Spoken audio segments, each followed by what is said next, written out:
This is Dr. Jonathan Greer in his teaching on archaeology in the Old Testament. This is session number 2, Archaeological Methods.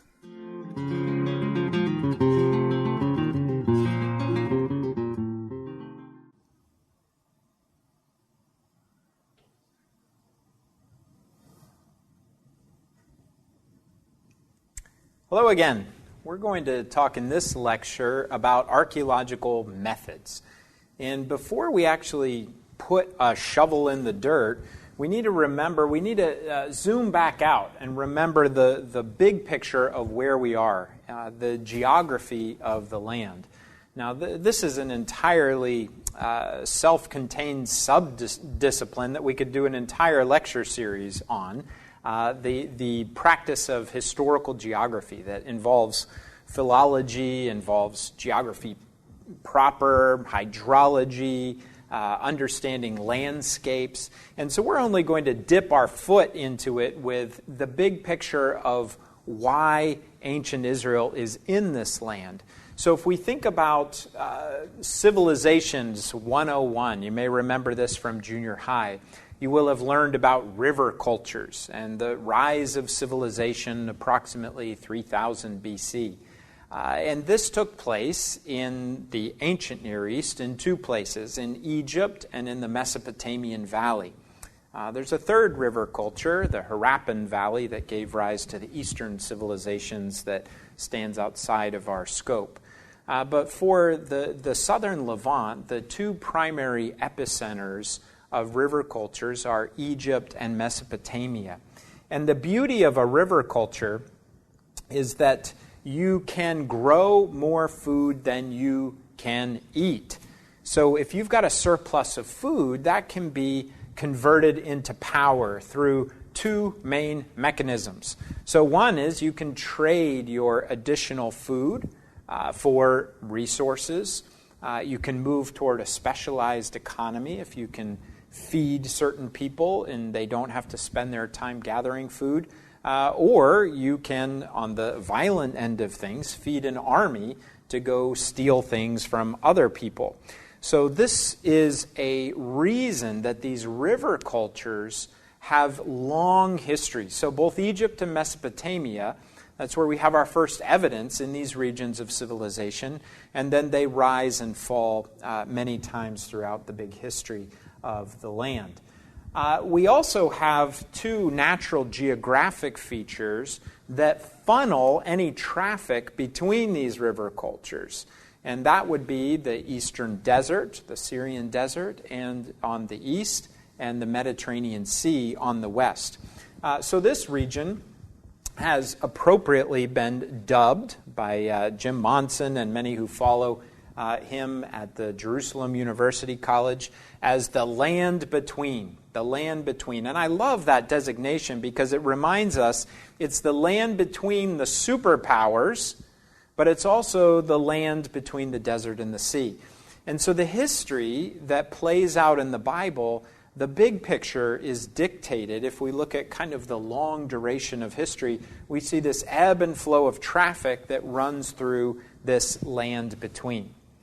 We also call this region the Levant, but that some will say betrays a Western perspective. Levant from rising, the rising of the sun is only the perspective from the east, and others will speak of it in geological terms as far as the plates and such as Syria, Palestine. But in this land, this is where the events of the Bible play out. And so you can see I've drawn arrows there that indicate we have lots of conflict that happens in these lands. And that reminds us when we encounter these superpowers in the biblical story, the main reason that they are interested in these lands are related to these power dynamics, to expanding their influence, and ultimately to dominate these routes of trade and commerce. Because if you control the toll booths and the hotels, you can make all the money of folks traveling through. So that's the big picture of the geography of the ancient Near East as it pertains to our story. And then within the land of the biblical lands, now Israel, Palestine, Jordan, bits of Lebanon and Egypt. We have longitudinal zones. We have a coastal plain. We have central hill country, and in between them in the south, a little buffer zone of low rolling hills of the Shephelah. And then we drop down to the Great Rift Valley, the Jordan Valley, and then up onto the Transjordanian Plateau. We also see differences in climate and weather as we move from north to south. Generally much more rainfall in the north and much less in the south, to the Negev that gets 0 to 2 inches of rain per year. And every January is one of the annual trips that my wife and I lead. We joke that we've been there often on the one day where all 2 of those inches fall at the very same time in January in the Negev. But when we look at geography, we notice that there are points of conflict by these empires, and they leave residue in the fact of destructions. We also have earthquakes. We also have natural abandonments over time. And these provide much of the locations where we will excavate and look for the material remains of humankind's past. So what do we do in the field? What do we do in the field? Well, the first thing is to engage in regional surveys.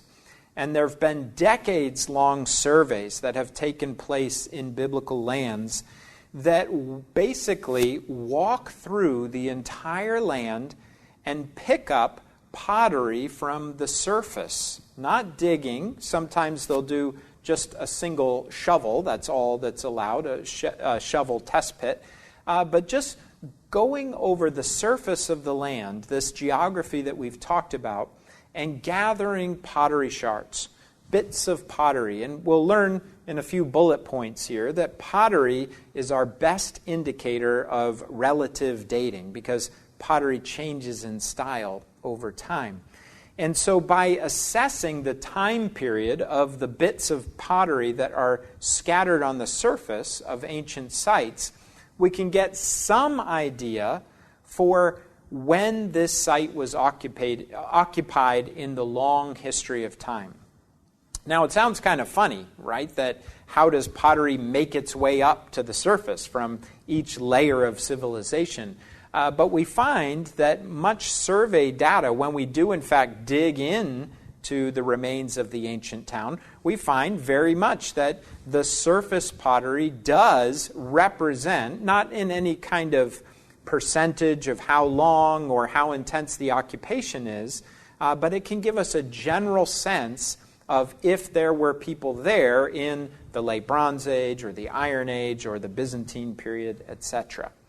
So surface surveys have taken place over the past few decades in much of the land and can indicate when we have rises and falls in numbers of settlements. So it says nothing of the intensity of settlement at the site, but it has a lot to say of comparing Iron Age sites to late Bronze Age sites. So this will become important later in our discussion. But it's the first step in kind of identifying where sites are and which sites are occupied in which period. We can take that then to the next step, which is site identification. This is the realm of historical geography proper that will take the Bible and other ancient records, such as Eusebius's Onomasticon, a list of place names from much later in time that can give some indication of the relative location of sites one to another at the time of writing. We also have records from the superpowers that came in as far as orders of sites in their conquest lists, etc. And then we have rich biblical data, tribal boundaries, administrative lists. And through this process, and also identifying landmarks that are listed in these ancient works, and the very best, once in a while, such as at Tel Dan, you can get an inscription that actually mentions the name of the site that confirms the identification that you've pieced together through an analysis of ancient texts and geography.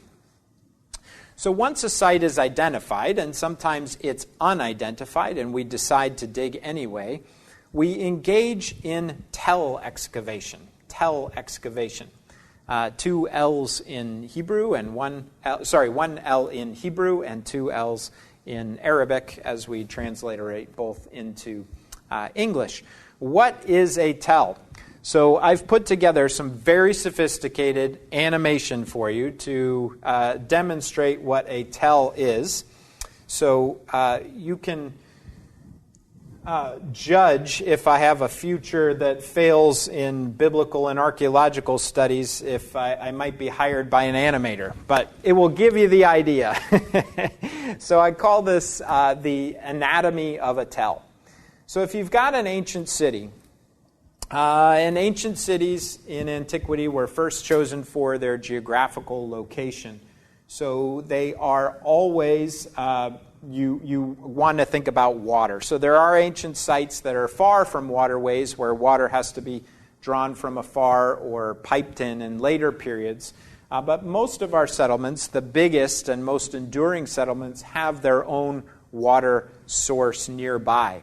That could be water that's a natural well, or natural spring, or a well, or we also have cisterns, big caverns that are hewed out of the limestone to collect rainwater that can be imbibed throughout the year.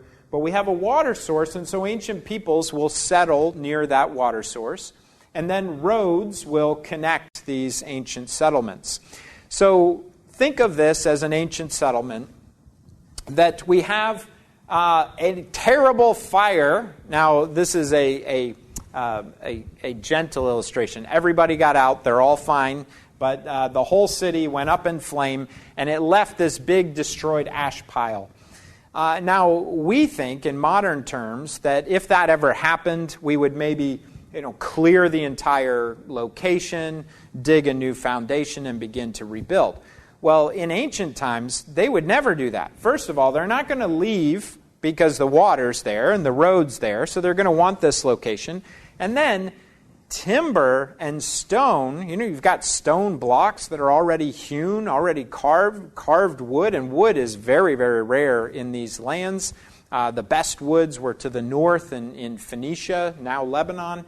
And so they would reuse any timbers that they could, any blocks that they could, any materials. So they build, literally out of the ashes, they rebuild another city in exactly the same place. Exactly the same place. Now we're on, this could be several years later, it could be a decade later. And then let's say that there's an earthquake. And again, everybody made it out just fine. Everybody's fine. But the city is in ruins. And it left now another destroyed layer right on top of that first layer. And guess what? They build another city out of the remains of that destroyed city, still near the water, still near the road. And this one was just abandoned over time. And so the sands move in, the dirt deposits move in, maybe they're near a flood valley, things are washed away.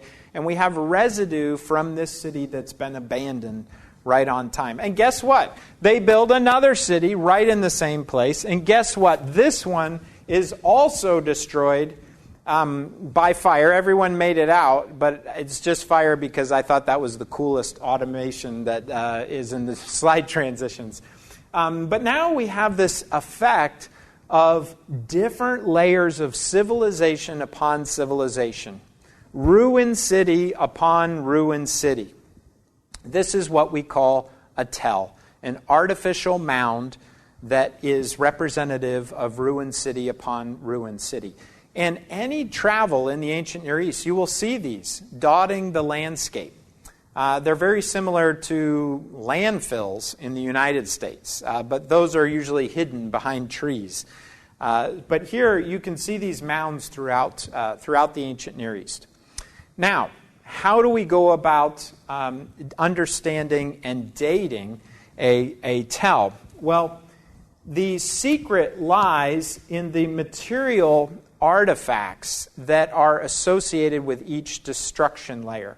So here I've put little silhouettes of a bowl, a jug, and a bird's eye view of an oil lamp where they would put the wick out here, little oil, and these were the lights of the ancient world. So let's say in this first level, the bowls look like this, the jugs look like that, and the oil lamps look like that. Well, then in the next level, we can notice that there's a stylistic change in each of these vessels. A modern example we might think of would be the Coca-Cola container. So in the 60s, you have these Coca-Cola bottles, glass bottles, and still used in certain parts of the world today, but brought back, recycled, refilled with Coca-Cola. Then in the 70s, they brought in this aluminum can that had these very dangerous pull tabs, very thick, hard sides, and then in the 80s, they moved to a thinner aluminum and then to a tapered top, to a safer pull tab, too, that didn't come all the way off. And then in the 90s, plastic bottles. And so you could dig in the ground and find a Coca-Cola container, and you very well could probably tell me the decade that this deposit was made because of the change in style of the Coca-Cola vessel. And then you have some complications, of course, because during Christmas time they might bring back the traditional Coke bottles, so on and so forth. A collector might keep a stash that then, if that's in a deposit, it might get confusing. We have those sorts of things in archaeology as well. But you get the idea. Over time, vessel style changes.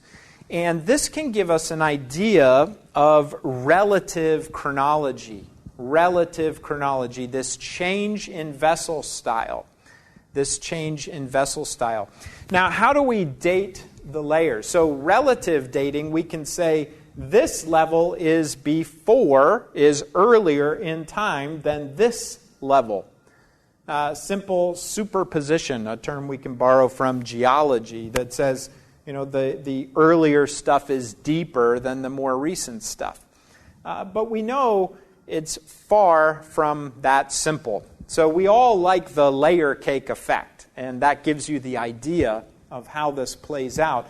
But in reality, folks are digging trenches, foundations, graves. They're reusing material from later time periods and putting it in later layers. Or when they're digging a pit, they're putting that earlier material on top of more recent material. So in practice, it's far more complicated.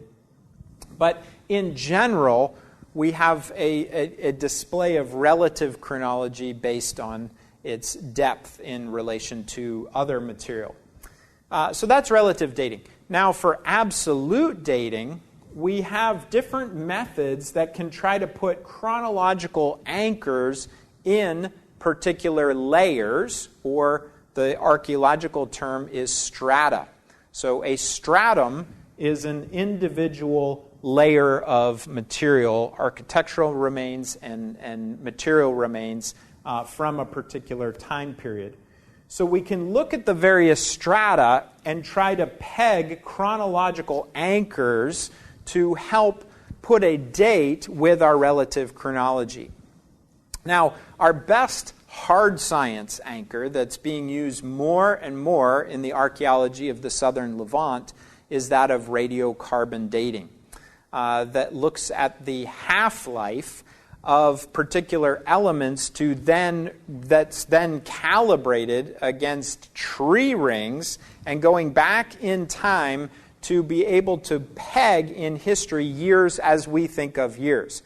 Now, even that, there's a lot of wiggle room that can be easily 50 to 75, if not more, range of error that has produced some great complications in one of the debates that rages in so-called biblical archaeology pertaining to the 10th century and the existence of a so-called united monarchy. So we'll talk about that in the future, but radiocarbon dating, and the more samples we have that can be plotted and clustered, we can get a better idea of the absolute date of each of these layers.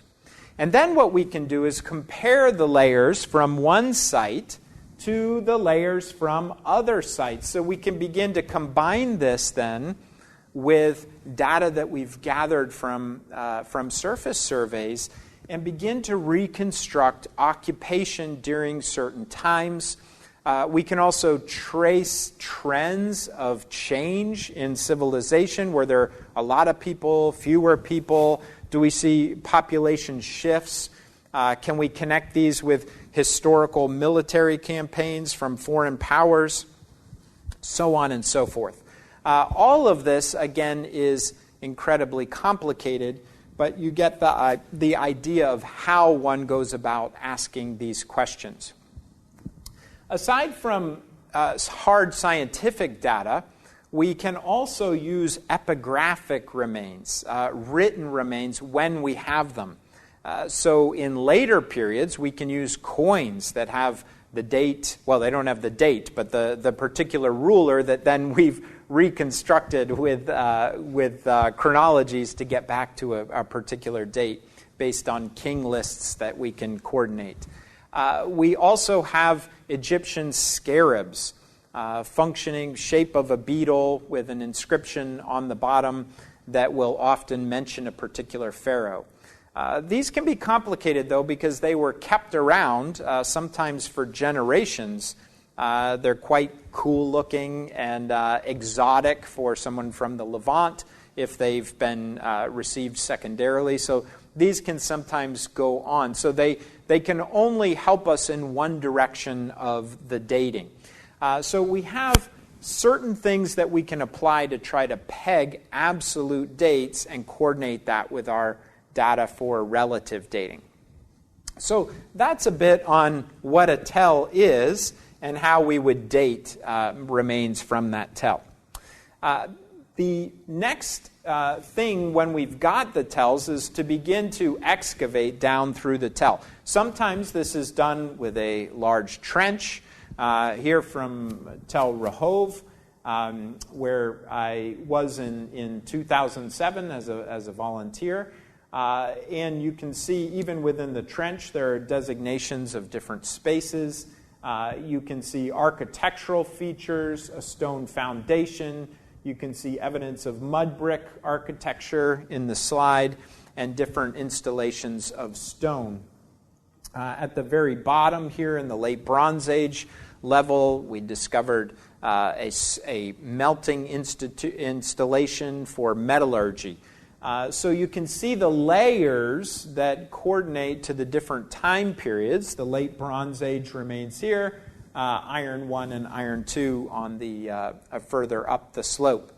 But in general, the way we begin on a piece of ground is to map out a 5 by 5 meter square, and then to begin to slowly go down layer by layer, leaving a 1 meter bulk, which is a retaining wall, essentially, to define the squares, but it also gives us some control on identifying the different stratigraphic layers, because archaeology is a destructive science. You're removing material, cataloging it, but you can't put it back just like you found it. So it's a destructive science. Once you've removed that information, you can't go back. And so what becomes very important in excavation is recording methods. So as we go down layer by layer within these 5 meter squares, some people will do 10 by 10 meter squares. There are different excavation techniques. But we go down very carefully. So sometimes if there's a lot of topsoil from a modern agricultural activity, etc., we might go more quickly and use larger tools. But as we get down into material remains, we go very carefully with our primary tool of the trowel, the mason's trowel, scraping as we go down, just millimeters at a time, sweeping with brushes, and then with the soil that we've gathered, when it's done most carefully, this would be put through a screen or a sieve of different varying sizes to isolate any pottery fragments, any animal bone remains, or any objects, artifacts. We will also take some of that soil, put it in a bucket, add water, and organic material will float to the surface that then can be examined under a microscope to identify different plant species that were present. So there are a number of other archaeological methods that we could apply at that time. But it becomes very important to record everything that we dig up. So this is done through the use of computers has greatly enhanced our recording techniques.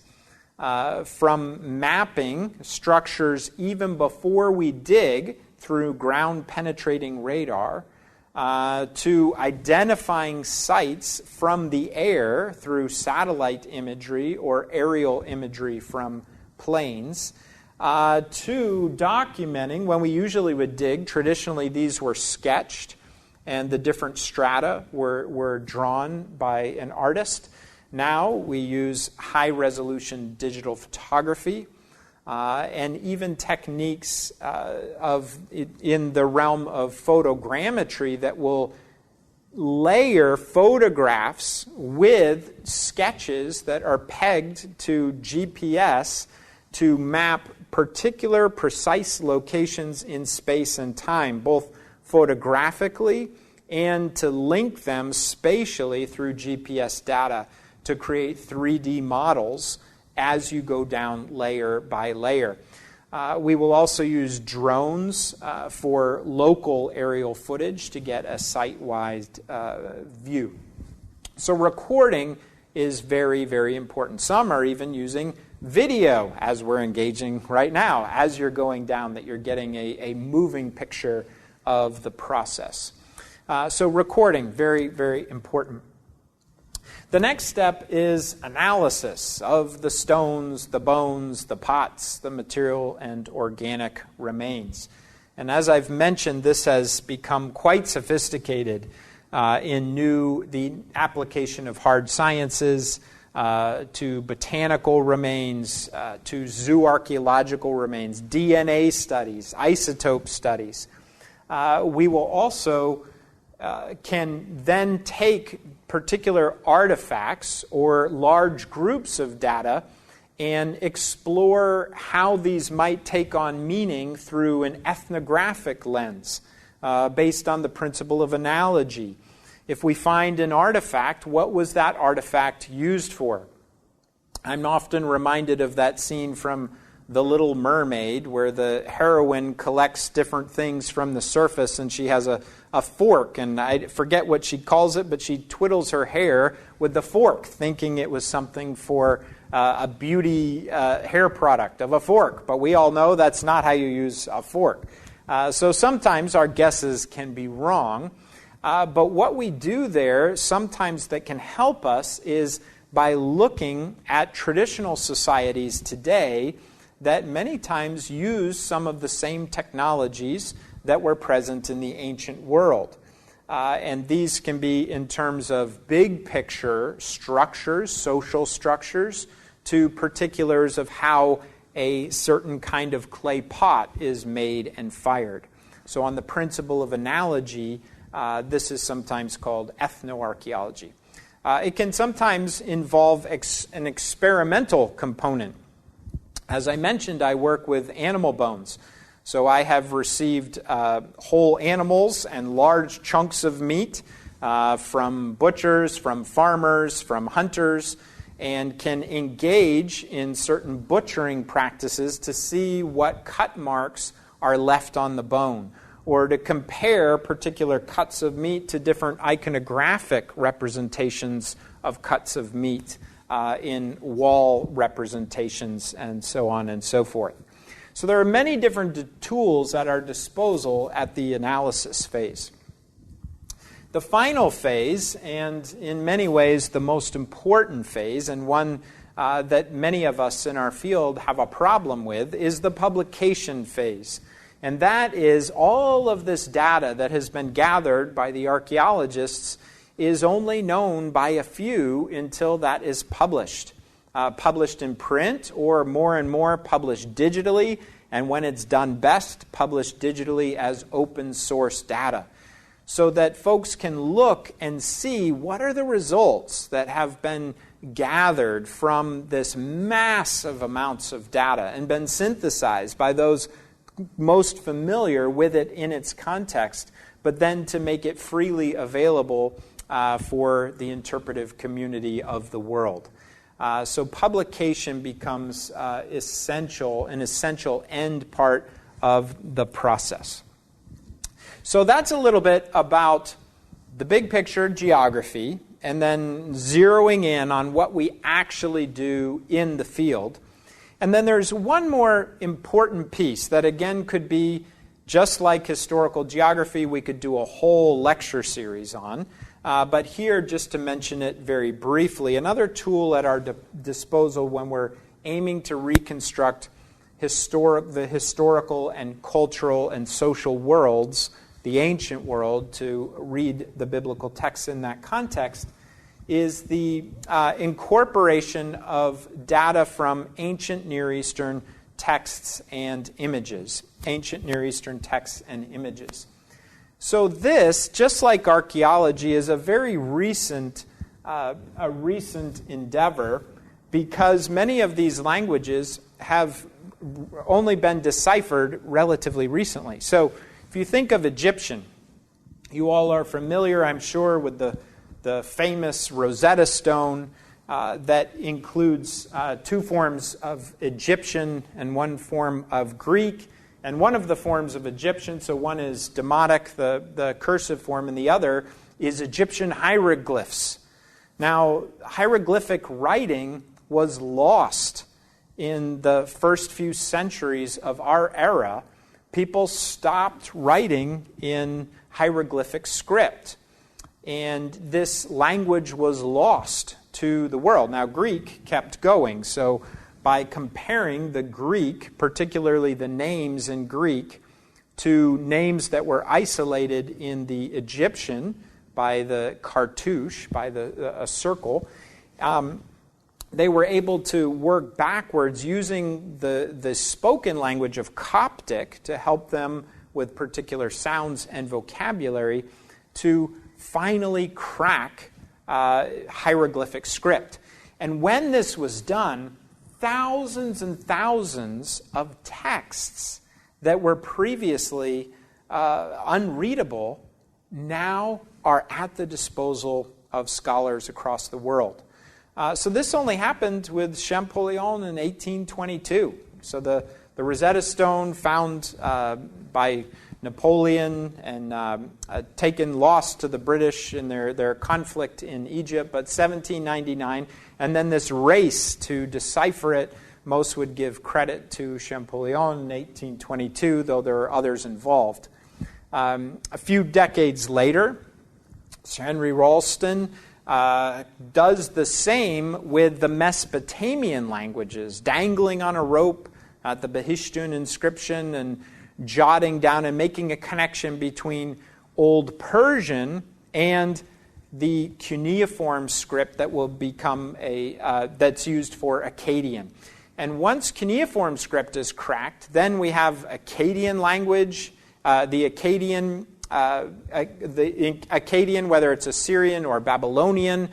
Later, we have Hittite that uses cuneiform script, but it's a very different language, Indo-European language, in fact. But now you have this explosion of huge archives, inscriptions on walls from the ancient world. We also have images from Egyptian imagery, from tombs, from palaces, likewise Mesopotamian. This is all hand in hand with this explosion of archaeology in the middle of the 19th century. So there's this rush and this explosion of data. We could add to it, I've mentioned Hittite, but also Northwest Semitic, different Northwest Semitic languages and dialects. So Phoenician, Moabite, Hebrew, Aramaic, and Ugaritic that uses a cuneiform script, but it's an alphabetic language just to the north of ancient Israel with texts from the 13th century BC that mention figures like Baal and Asherah and engage with mythic motifs that we see interaction with in the biblical text. So we have all of these texts, this flood of texts in the late 1800s and on into the early 1900s. And so when we seek to engage the history and culture and social structures of the ancient world, we have archaeology, but it's framed by things that have been discovered in archaeological investigations, such as these inscriptions. So we've now provided a brief introduction, and then in this lecture we've talked about methodologies that are employed in our engagement of the ancient world. And now we're going to turn to the story of ancient Israel in its context. So when we have these tools at our disposal, when we're looking with the archaeological lens in particular, and understanding what the Bible is, what archaeology is, how do these things go together in our grid of the 3 C's of complementing, clarifying, and complicating? So that's where we'll turn to next.